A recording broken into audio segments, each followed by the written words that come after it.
What? Fish on. Is that actually fish? Fish on, Aaron Weeb. Yeah, buddy. Did he pick it up and run, or it just was a light take? Just a light take. Line just tightened up. Wow, you got a lot of weeds on the line there. This fish doesn't even know he's hooked, man. Okay, you go right to the back. I'll move this. I'm gonna come over the rods. Okay. We got an anchor line too. I'd get your tip up and get it up and over that anchor line. I think you're already. I'm over it already. It's making a nice run now. It's probably a big fish, eh? It's got lots of weeds on it. Yeah, you want me to knock those weeds off? Yeah. Because those aren't doing you any favors. That braid, that thin braid, look, it just breaks right off. There we go. Now we're good to go.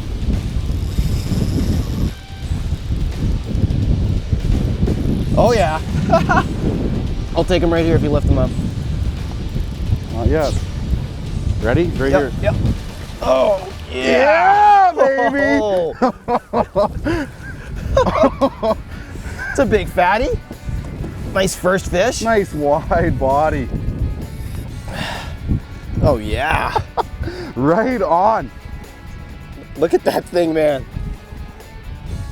Got that hair rig right in the lip there, all that corn shedded off now.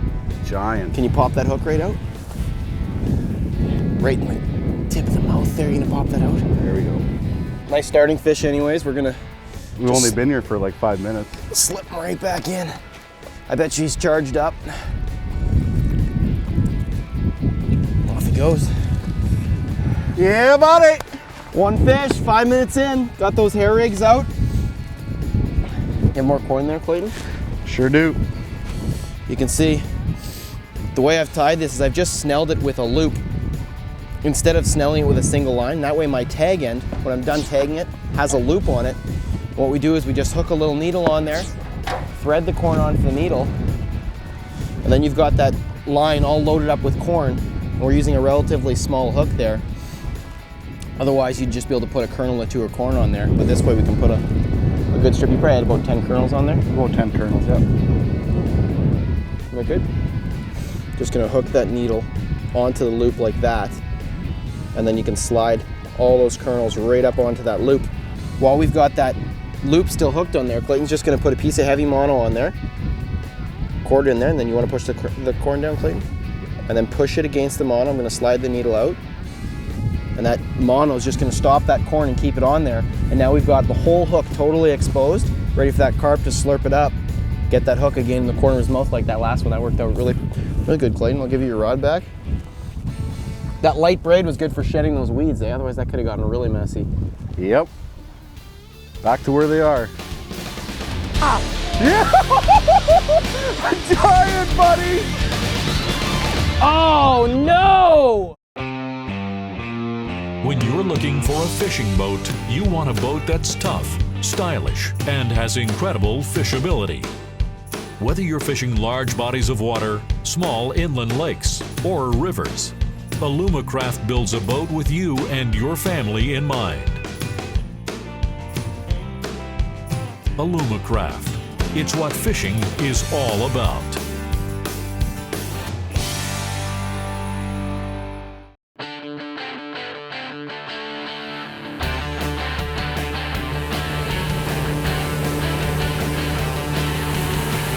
We're here on Last Mountain Lake.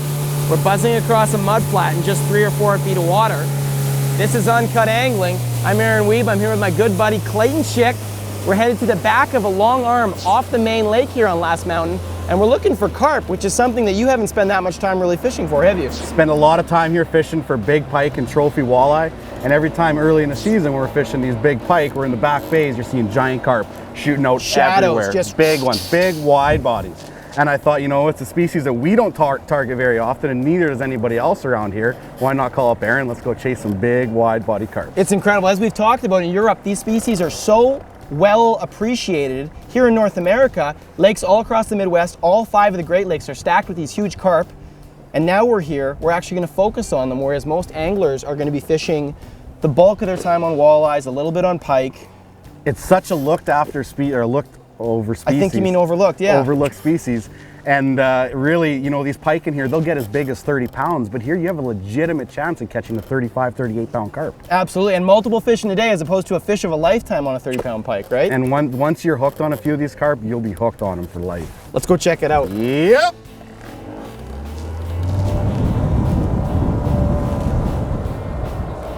My depth finder's flashing. I don't even know how deep it is, which means I'm pretty shallow. Okay, we're starting to get pretty far back here. Hold up, I'll jump on the front and have a look. Oh, you're going right up top. Right up to the peak, boy. There's a few mud swirls here. You can actually see with how cloudy it is? No, I can only see the mud swirls. I can't really make out the fish at all. There's a couple over there. One over there. We're starting to get into them a bit more here, Aaron. You want me to slow down? Yeah, right there. That's good. Lots of fish. Lots of fish.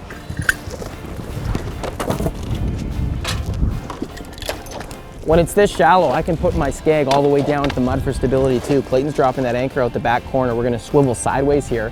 We're at the back of this bay and the wind's blowing in, which is always good for any kind of fishing, especially pushing the warm water back here. You don't need to let out too much, Clayton. I think that's gonna hold with all that chain on there. Good to go. Okay, buddy, here's yours. Thanks, buds. Are you gonna go more right wing and I'll go left wing, kind of cover in here? I'm gonna go to the bridge. There should be some good traffic coming through there. I don't really care where you go, to be honest with you.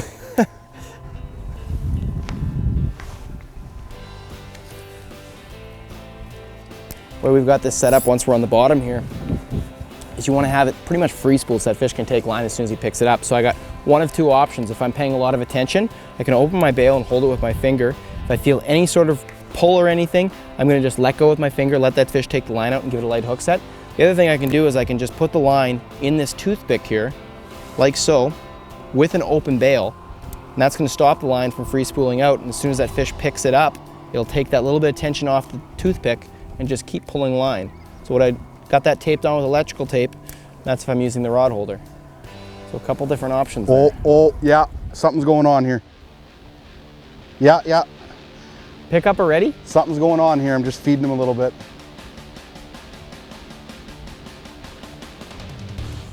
Yeah, he's there. Nice. You better hold him He's gonna back. go right to those reeds, right to those reeds. Is he in already? Look at the camper trailer. Yeah, hi.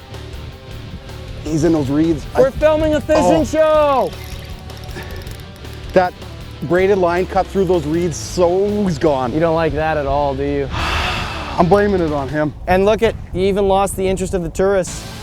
I should have known better. If I'd have put more pressure on him right away. I was thinking you should have known better too. Did you cast within like 3 feet of the reeds? I was literally like within 3 feet of the reeds when I casted, knowing that as soon as I fed him a bit, he was pretty much in the reeds already and it was too late. That's a good sign though. Clayton's got more corn. Just stay out of my spot. Shoot it up on his corn. Shoot it up on his rig, I should say. And we're gonna stay off the reeds a bit, Clayton. I don't think you need to cast a mile back there. I'm just gonna cast halfway to the reeds even. Well, I'm gonna catch the fish. You can stay out of the reeds. Okay, yeah, you go into those reeds. Get in the toothpick. A little bit of tension so the line's not free spooling the whole time. There we go, Clayton, look at this. Pulled out of the toothpick and she's running. Nice. Fish on. Fish on? It's gonna be back in those reeds. Oh boy. She's squealing. Oh, it's gonna go right into those reeds, keep him out of Clayton. those reeds? Yeah, okay, we're still on the outside. I'm putting way more pressure. You can see I got my finger on the drag here. I'm putting a lot more pressure on this fish than I want to with that little hook. But I can see that he's right on the edge of those reeds. This is good, he's cutting out to the middle. You gotta be so careful here with these reeds because the fish are using those reeds. We're wanting to fish as close to them as we can. And at the same time, we gotta keep that fish out because I'm only using 10-pound fluorocarbon. If there wasn't obstructions like this, I'd only be using 6-pound because I want that bait to be presented really lightly and let that fish pick it up without feeling any resistance. He's back on the edge. At any point, he could turn and just go straight into there. It's kind of owning you here. I know. I'm leaning on him, pointed away from the direction he's swimming. That's going to keep the hook in his mouth, and it's also going to encourage him to turn back the other way. Okay, no, well, he might be snagged. He's snagged. I don't think so. Nice fish, Clayton. Nice fish. You son of a gun.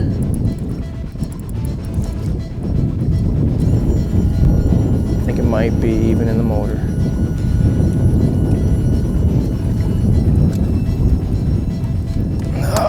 Yeah, he's definitely gotten in the motor. Need some help?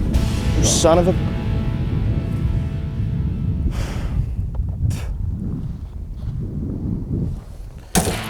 Oh, that sucked. Well, these carp are taking it to us on the walleye tackle there. That was unfortunate. I got the motor down in the mud here to keep us stable, and fish went around it. Oh.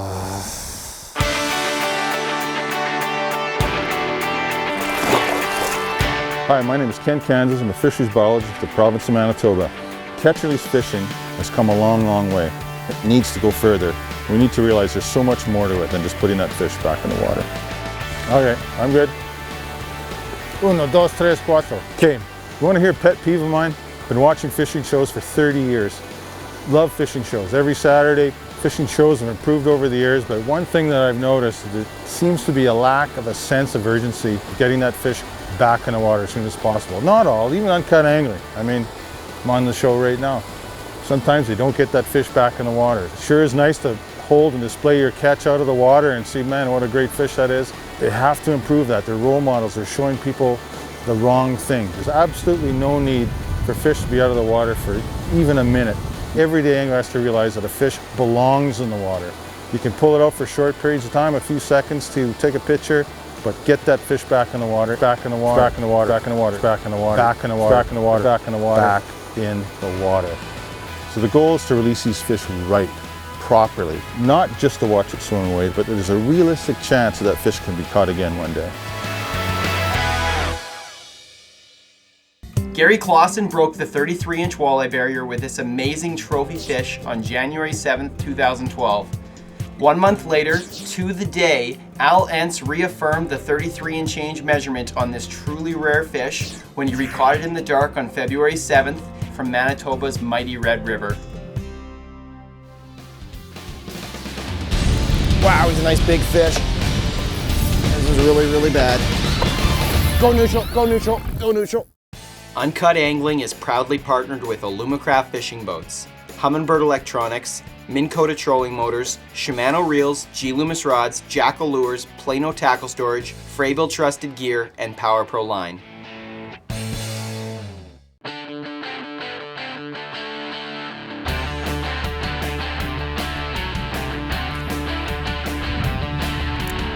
This carp fish can be pretty frustrating, not gonna lie. Unbelievable. Unbe-freaking-leavable. Under the boat, into the reeds, there's just so many obstacles here. Wow, is that a pickup right away? Not even paying attention here. I got my bail closed. That's one thing Clayton's doing. He's not using the toothpick or anything. He's just got his finger on the line. Bail open. That way, as soon as he starts seeing that slack line start picking up, he just releases with his finger. Fish starts shooting line, no resistance. Yeah, just close the bail then and tighten it up. As soon as you feel a little bit of tension, just nice, slow, sweeping hook set. Little number 4 or number 6 hook basically takes no hook set, like you're saying. Nice, slow, nice little sweep. There's one right there, Clayton. Nice. Take it a little bit longer. There he is. Yeah, oh, is he in the reeds already? Oh. Yeah, he is in the reeds already. Want me to drive up there with the motor? No, Nice. he's out of the reeds. He was just down, tangled in the bottom. But we're probably gonna have to go Nice. up there. We should go up there, yeah. Clayton's gonna pilot me in here. You can see that it's popping off reeds here. And this fish, Clayton, he's out in the middle here. Wow. That's a good sign. You've got it good because we've got him. I'm gonna keep taking him out to the middle. Okay. There he is. Nice big fish, Clayton. Wow, he's a nice big fish. Go neutral, go neutral. Go I'm neutral. there. I'm there already. Can you lift that motor up anymore? Yeah. My rod tip is down in the mud. You'll be clear of the motor. I'm gonna keep taking him out to the middle, so if he takes any big runs, it's not gonna be towards those reeds. That's a big fish. Yeah? This is a big carp, yeah. Get a good look at him? Yeah. It'd be nice. he is. Oh, yeah.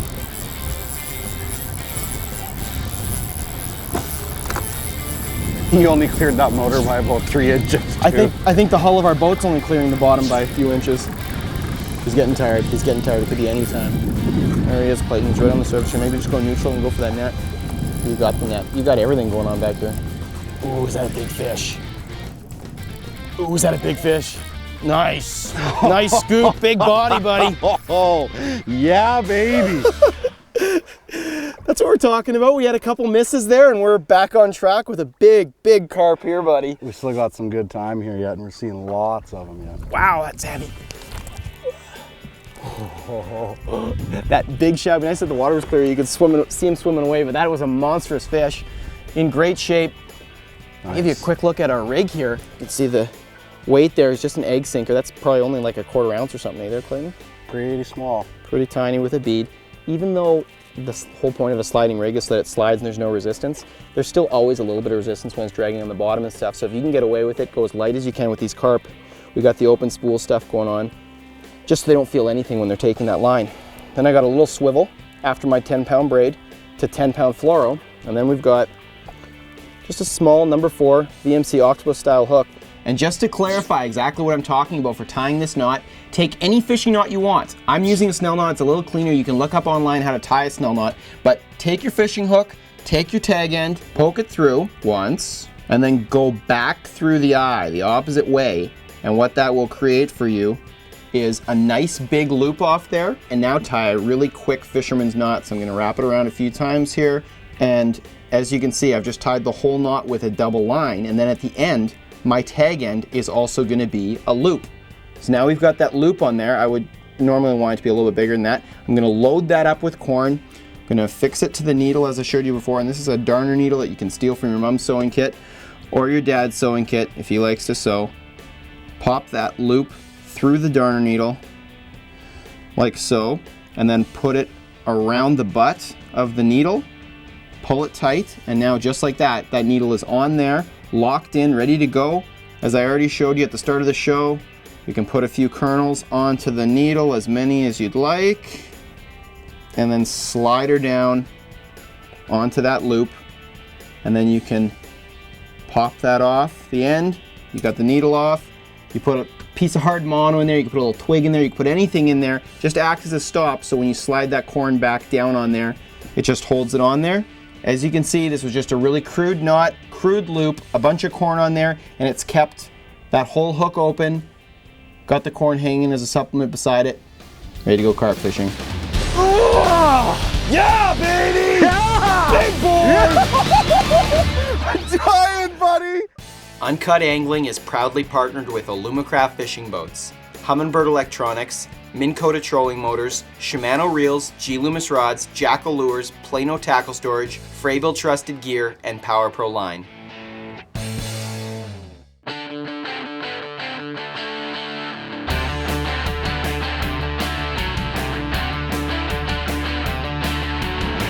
I'm starting to see a few more here, Aaron. Oh, dust clouds are getting pretty serious. Just hold off a bit, little bit. You want me to just go right through the rushes and then put the brakes on just before we come through? Yeah, go right through the rushes and then right when you get to the edge. Because it's going to be nasty once we get back there. There's going to be fish everywhere. You can probably float from here. Neutral? Yeah, put her in neutral. We're kicking them up everywhere. Look at them all. Nothing like a last hurrah here. This is Clayton's Hail Mary. I don't think we're going to be able to land a fish if we get it back here because it's tight quarters. It's going to go straight into the reeds. Clayton, you might have to come off the front because we're pretty much beached out. Yeah, right here. Right in the middle. I'd like to sign a contract that we don't do this for at least another 4 years. What? This was supposed to be a surprise. We were going to ask you to be the permanent co-host of Uncut Angling.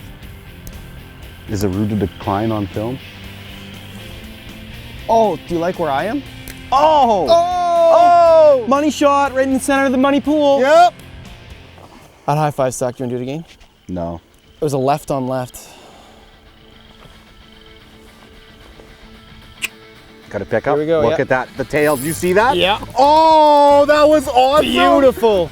And we've seen this one go down and eat it. So cool. He's not fighting hard. I wonder if the water's that warm back there. Do you think I have a hope of bringing him out? I think so. This is really, really bad. This is really, really bad. How soft do you think the bottom is here? Okay, I'm gonna push you out and you're gonna get on that motor because he's going.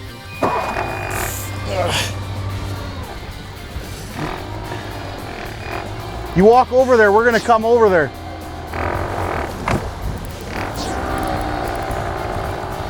Big. This is big. Yeah, baby. Oh, yeah. How you doing there, Aaron? I'm doing good. I could probably use a landing net.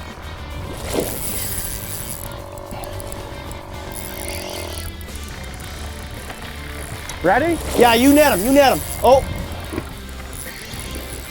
Okay, gonna pitch it to me? Pitch it to me, pitch it to me. Yeah.